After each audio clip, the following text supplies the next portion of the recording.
I'm conscious that there's quite a lot of reading that I do that isn't captured in some way on the channel. So books that I haven't read for vlogs or that I haven't talked about in some other way here. And I want to find a way to kind of like bring those into my channel content and share them with you.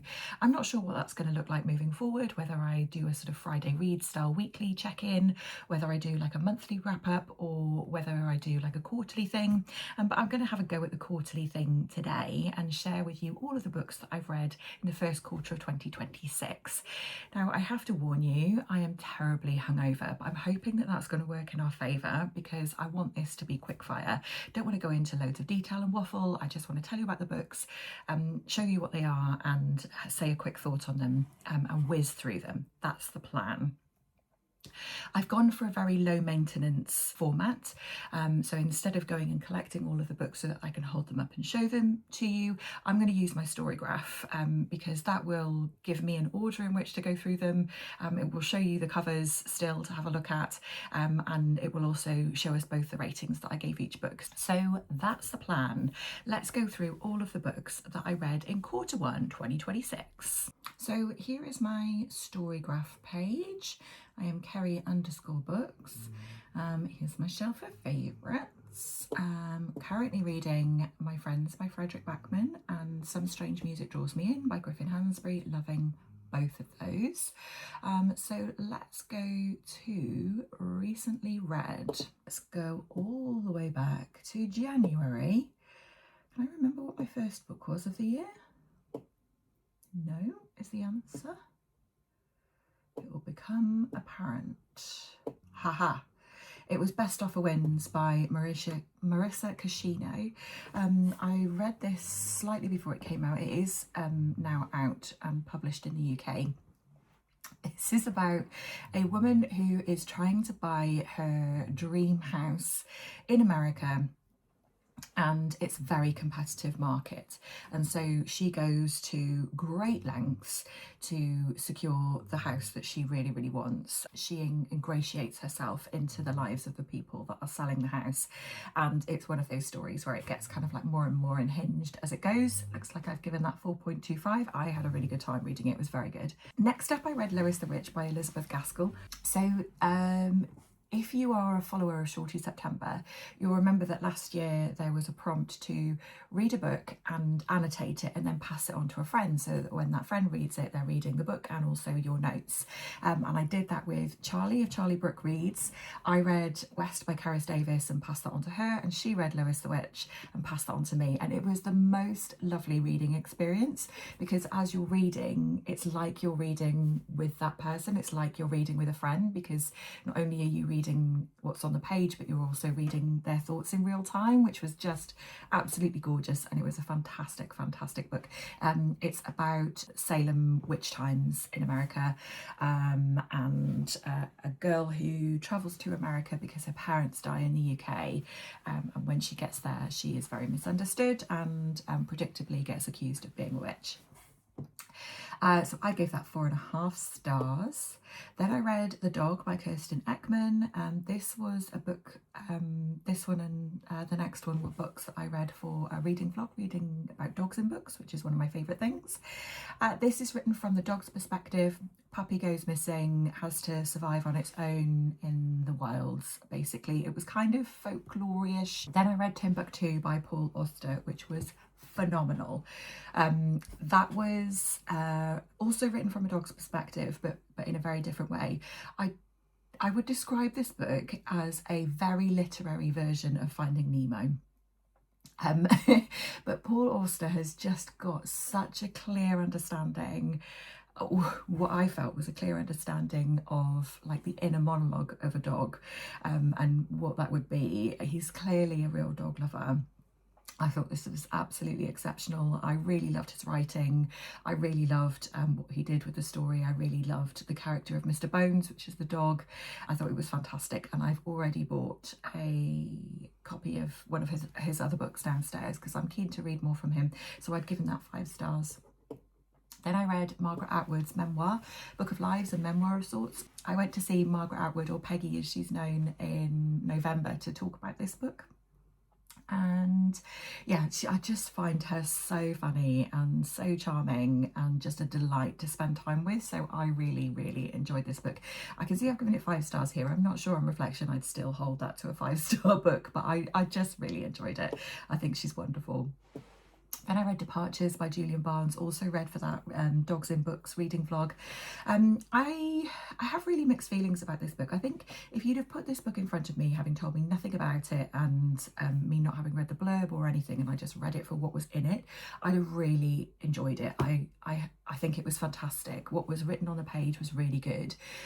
What was problematic for me was that it's a work of fiction, but I know that Julian Barnes writes experimental autofiction. I know that, I get it. I've read another book of his.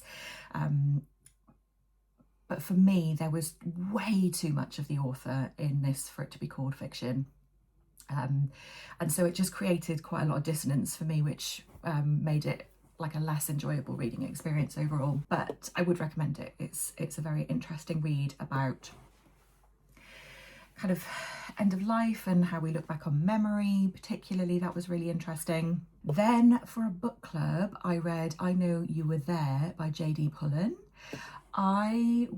This was a thriller.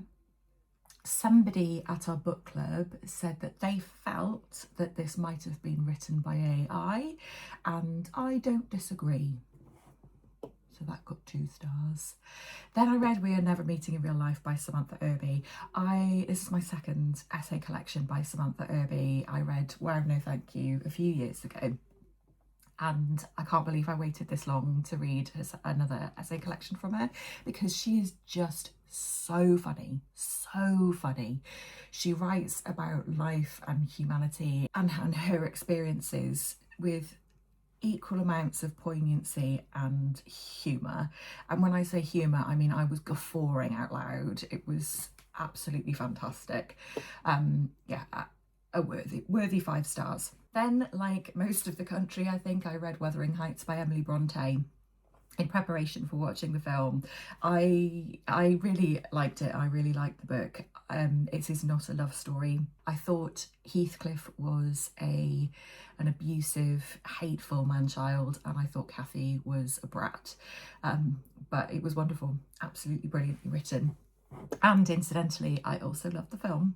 The Palace on the Higher Hill by Karim Katan. Oh, that was so lovely. I had this on my shelf already, but saw that Ev from A Much Needed Break was running a book club for this book.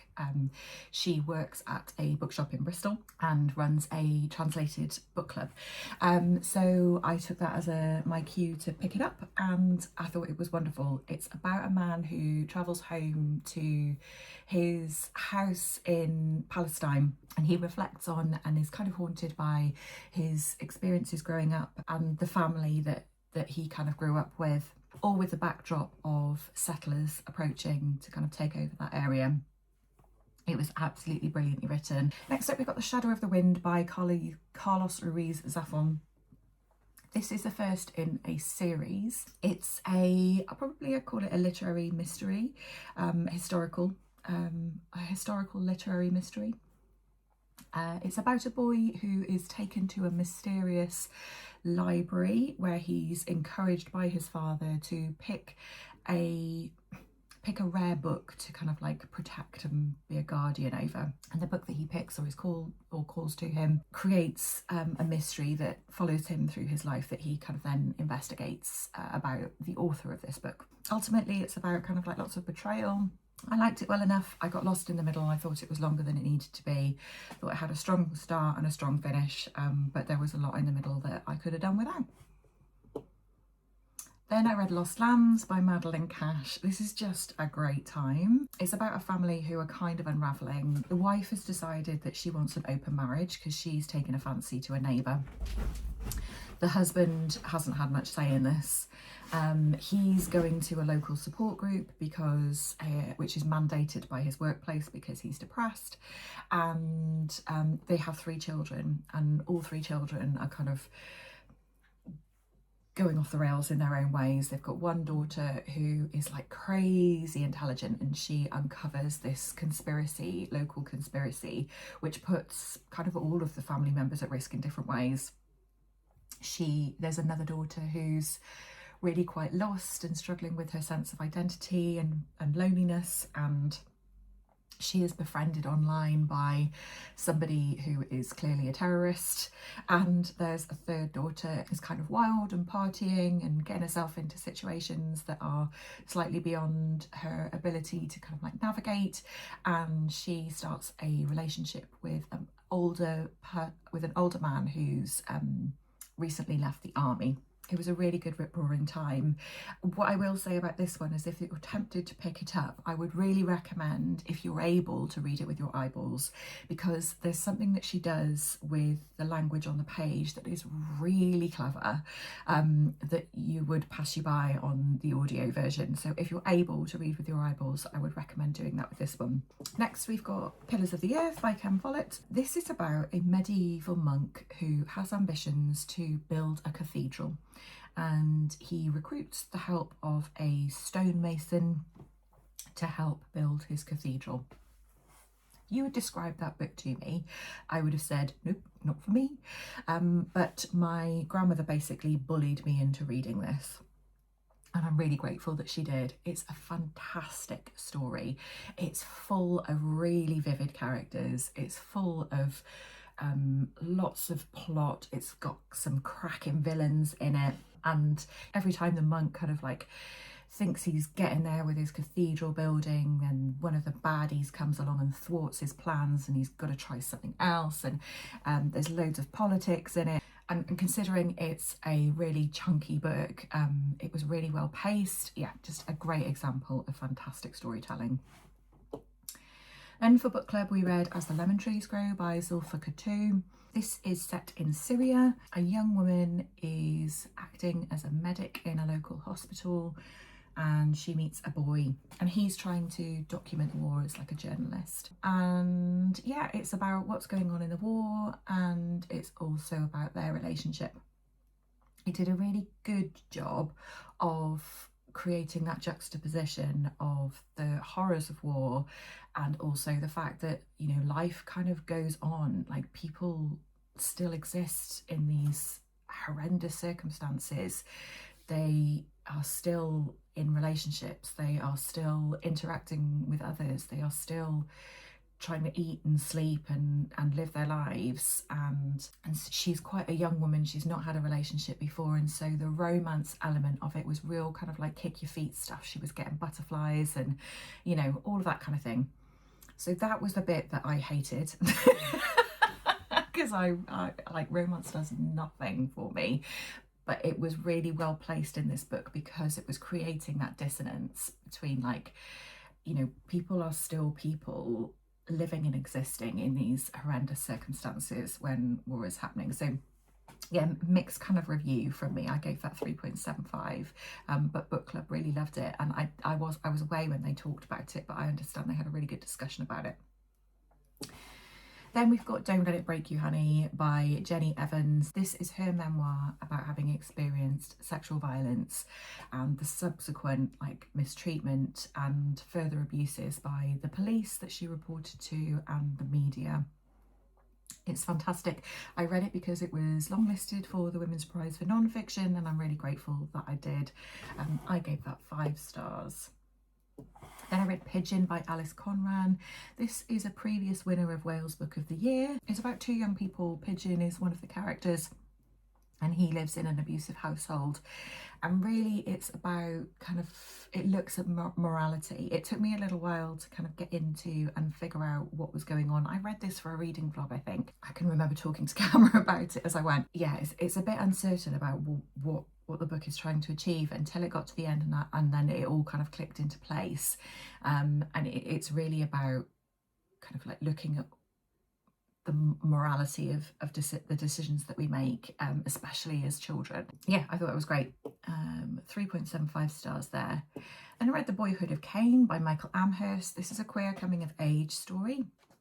The main character, who is not named, is called the boy, I think. He is just incredibly uncomfortable in his skin, has a really like rocky sense of identity, and that kind of discomfort is transferred to you as a reader. He's very jealous of his best friend. There's a teacher that teaches the two of them for art and kind of pits them off against each other. And yeah, you kind of like feel all of that discomfort. He's got this kind of slightly terrible relationship with his parents who are a bit useless. He is really uncertain of himself and his sense of identity, and that's transferred to you as a reader deliberately, but it made it a slightly uncomfortable read for me. Then I read Death of an Ordinary Man by Sarah Perry. This is another one longlisted for the Women's Prize for Non-Fiction, and I thought it was phenomenal. It's about Sarah's father-in-law and his experience of being diagnosed with cancer and dying from it, like literally within weeks, and her kind of caring for him and recounting that process. Absolutely phenomenal book. Discontent by Beatrice Serrano.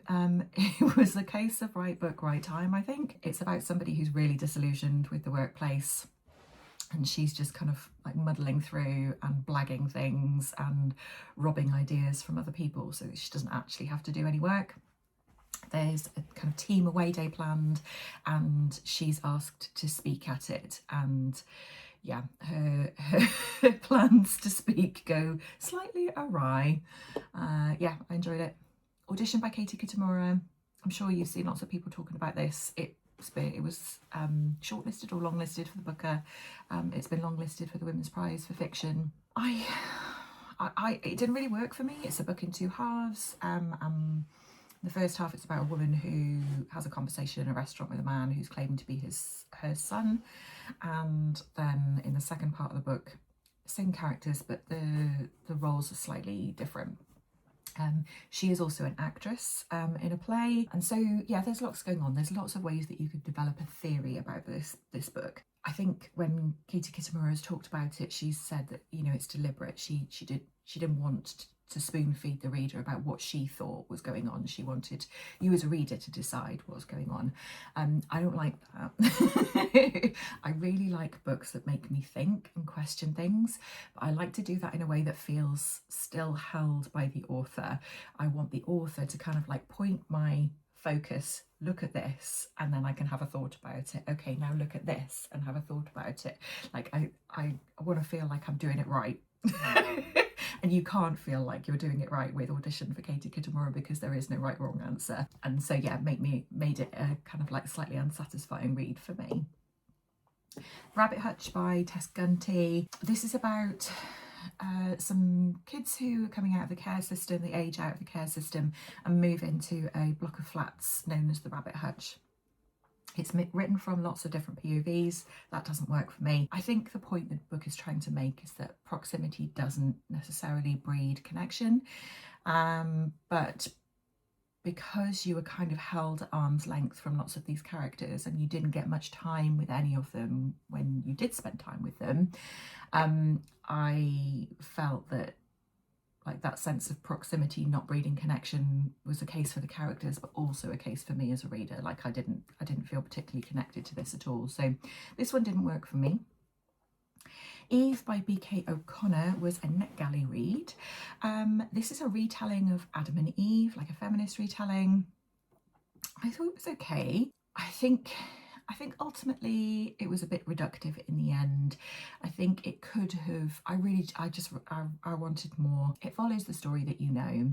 Eve eats from the tree of knowledge and her and Adam get booted out of the Garden of Eden, and they make a life for themselves in a local community.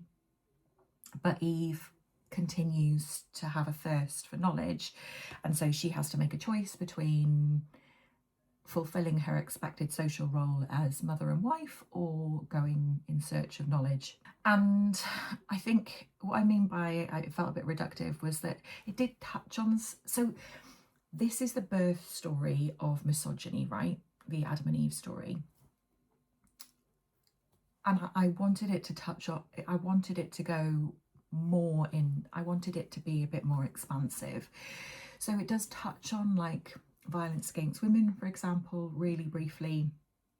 and a couple of other things that kind of like fit under the umbrella of misogyny. But really the book was about saying you can have a career and a family.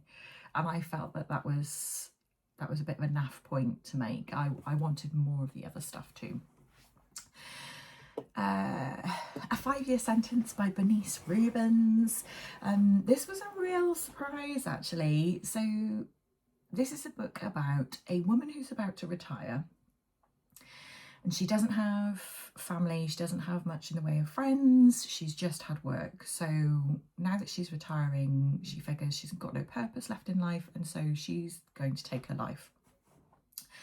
But at her retirement party, at her going away party, she's gifted a 5-year diary. And so she takes that as like an instruction. Well, now I've got to stay around for 5 years to fill in this diary. But she doesn't have much going on. So she uses the diary to give herself instructions each day. So if she writes something in her diary that she's done, she then feels like, well, I have to do it now because it's written in there and I have to like get to the end of the day and what I've written in the diary needs to have happened. She starts small, so she'll write in there like Monday, went for a walk in the park, and she'd be like, okay, well, I'm going to go for a walk in the park then. And it builds and builds. She makes a connection with somebody and is taken advantage of, and it's about kind of the lengths that we will go to in the search for connection. It's really good. It was funny, but also really quite sad in the end. A very Kerry book. Favorita by Michelle Steinbeck was okay. It's about a woman who is estranged from her mother because her mother disgraced the family when she advertised her brothel in the local newspaper. And so she's grown up with her grandmother. Her grandmother's now passed and she gets a phone call from Italy to say, your mother's died and she's been murdered and it's being covered up. So she travels to Italy and gets to know who her mother was through the people that knew her, which are sex workers mostly, and her customers. It goes in some interesting directions. It's ultimately about women's shame and how we all live with shame in different ways. I liked it, but I didn't love it. That was 3.5 stars. Paying Guest by Sarah Waters was phenomenal, 4.5 stars. It's set in the 1920s. It's about a woman and her mother, like both spinsters, a widower and a spinster. And they take on titular paying guests, and the daughter strikes up a relationship with one of those paying guests, and things go wrong from there. It's quite a thick book. I feel like plot happens, but not loads. It's not a complicated plot by any means, but it was a really propulsive read. The Air Affair by Jasper Ford. That's the first book in the Thursday Next series. So Thursday Next is the main character. This is set in a world where if you change something in literature, it can have all sorts of knock-on effects. And so a kind of like dastardly villain has kidnapped Jane Eyre with a view to changing the ending of Jane Eyre. And so Thursday Next is part of a special operative branch that investigates crimes in literature. It's a good time. It's a little bit dated. I had some issues with the pacing, but it was a fun enough read. Parable of the Sower by Octavia E. Butler. This is the first in a duology, the Earthseed books. It's set in a dystopian future, and our main character has a hyper-empathy syndrome, which means that she literally feels other people's pain and pleasure. And this is in a world where there's incredible poverty and therefore huge amounts of like terrible crime because people are very desperate. Yeah, it was pretty good. The Vampire Upstairs by Marcus Woolley was the worst book I have ever read in my entire life. I am not convinced that after writing it in the first draft, it was read again before being published. The less said about that, the better. The Boy from the Sea by Garrett Carr. I'm really surprised not more people aren't talking about this. This was really good. It's about a boy who washes up in a barrel in an Irish fishing village and is taken in by one of the family. And there's quite a lot of lore that develops around this boy that came from the sea. He has quite a big impact on the family who take him in, particularly on the other boy in the family who doesn't accept him as a brother. And it's about them growing up together and their relationships and the wider community. There's a lot in there about kind of like how we relate to the sea, which was really lovely. It was just a gorgeous story. Yeah, really, really good. Random Deaths and Custard was by Catherine Davies, was really fun. Read that for Dewiethon this year. It's about a girl who is in her like 20s, I think, and living at home. And she starts having these like near-death experiences which kind of like bring things to life in a quite acute way for her, and she starts kind of like seeing life quite differently. Yeah, I thought it was gorgeous. Nation of Strangers by Iche Temel Curran, who was from the Women's Prize for Non-Fiction list. I enjoyed this. This is written in an epistolary format, addressed as Dear Stranger. It's tracking her experience of and reflections on being an immigrant, mostly in Germany, I think she moved to. And that experience of kind of like applying for citizenship and being a refugee.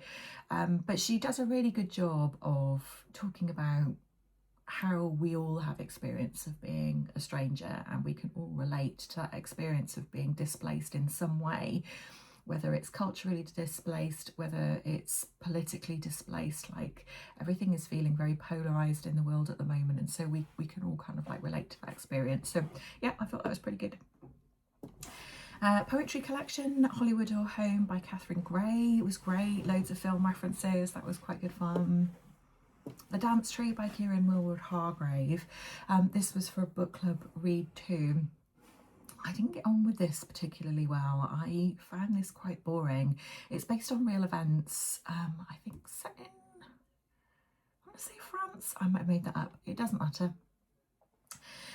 When there was an epidemic of like a dancing sickness, where women supposedly became hysterical and started dancing and couldn't stop, and the church couldn't stop them, and the local kind of elders couldn't stop them. So it's kind of like loosely based around that, but there wasn't a huge amount of that. It was like the author took that and then like bolted on a story that she wanted to tell. I didn't get much out of this, but other people in book club did, so I think that was, you know, just a me thing. And then, yeah, this will be the last one for up until March, The Other Valley by Scott Alexander Howard. This was a bit of a disappointment. The setting is that we're in a town that's in a valley, and if you travel over the mountain to the west, there's another valley and another town which is 20 years ago, and if you go the other way to the east, or whichever, I don't know if I'm doing my east and wests right. One way is 20 years in the past, the other way is 20 years in the future. And they have a system whereby people could apply to go and visit those places. So say you've lost a loved one, you can apply to go to the past to see them again. You're not allowed to interact because then that changes things. So there's a bit of like timey-wimey stuff in there. So our main character, sees the parents of her friend visit from the future. Am I saying that right? Basically, because she sees her friend's parents visiting to see him, she knows that he's going to die. And it's, yeah, just about like what, if anything, she does about that. It just got really lost. You know, there was the potential for some really interesting themes to be explored, but it kind of like would get into it and then move on. But nothing was explored in any depth. The main character was pretty unlikable. I didn't much care about her, and I don't think that was meant to be the case. And yeah, it was just generally a bit of a dissatisfying read. I buddy read it with Charlie at Charlie Brook Reads, and we got quite salty about it. But we got through to the end of it. So there we go. So that got 2 stars from me. So that's it. That's everything that I have read in January, February, March 2026. Let me know if this worked, and maybe I'll do it like this again. Maybe I'll do it in another way. How do you like to see wrap-ups? Do you like to kind of like have a regular check-in, like weekly, like see what people are reading? Do you like to have it all kind of like neatly and like what people have read in a month? Is this okay, like quarterly? Let me know what works best for you. So that's it from me. I hope that you're looking after yourself, and I'll see you again in another video.